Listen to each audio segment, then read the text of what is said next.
Hello, gorgeous goddesses. I wanted to pop in today with another bliss hit on the womanhood codes. What are the womanhood codes?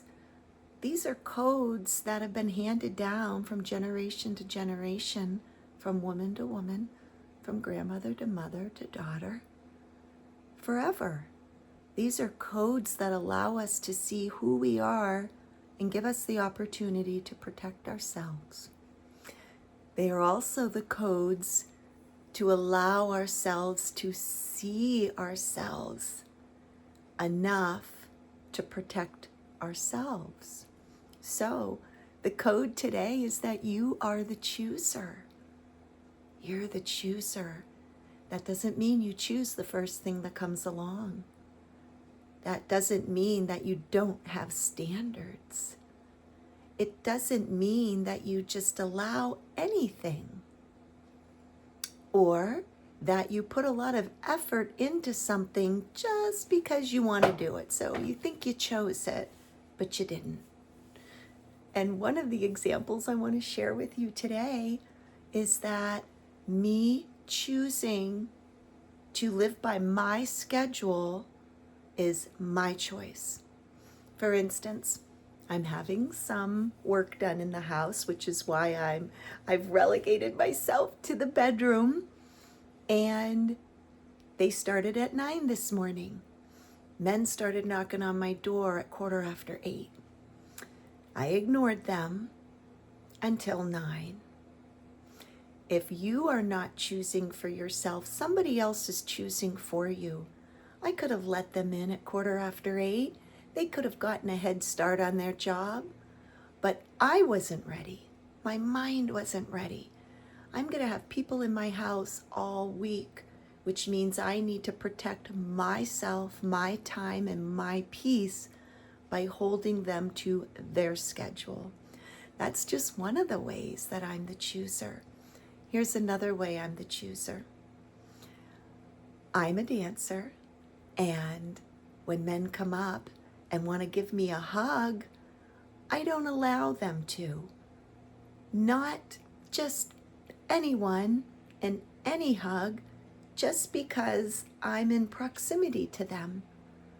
I only hug the men that dance with me, and they have to ask me. So if a man doesn't ask me to dance, I don't run around and ask him. Also, if you don't like being around a man or doing things with a man, please say no. Choose yourself over anyone else's choice. Here's an example for that one. The men would want us to go out to dinner with them before we went dancing. They didn't buy for us. They just wanted our beautiful presence there.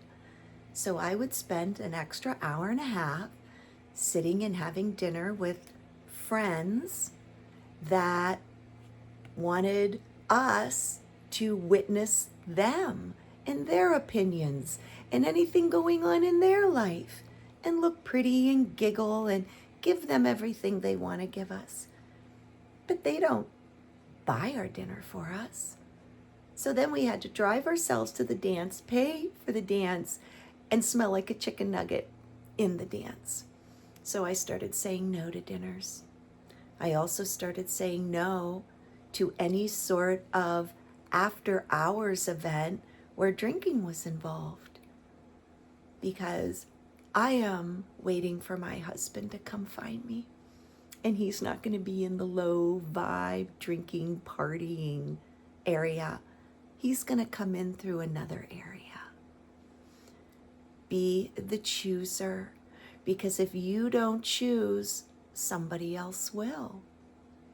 And you cannot outperform how you feel about yourself. In my Love Connection class, we talk about this in week 3. We talk about the Awareness 360 framework, where you get into your self-identity.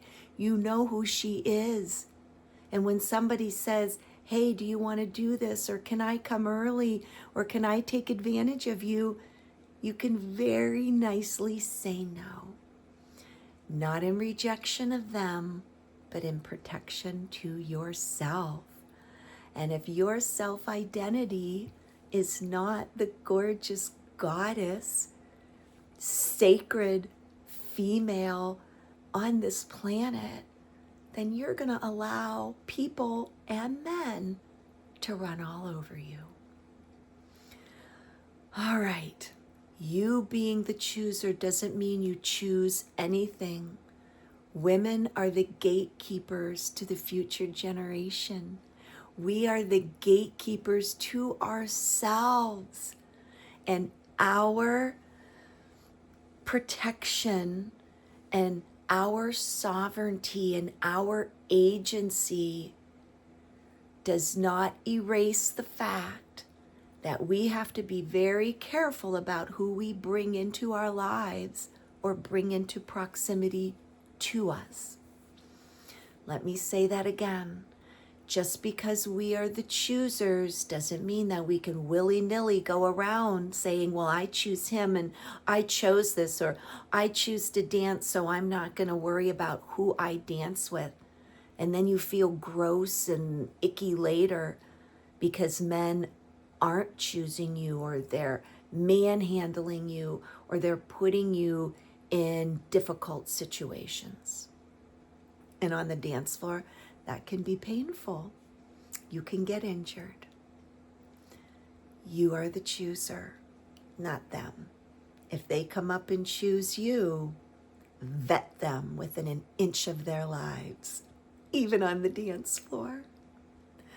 I hope you enjoyed today's little podcast on another womanhood code that you might not have known about, or maybe you did know about, but you didn't know how deep it goes. You being the chooser means that you say no to anything that is not on your love list of the qualities and traits that you want in people that surround you and your man. Good luck out there, ladies. And I'm so glad you're part of the Yumminess Revolution. Check out Love Connection, and let's get a little deeper and a little more about our heart rather than the people around us that choose us. Because of course they're going to choose us. Everything's attracted to the light, including the moths. Take care.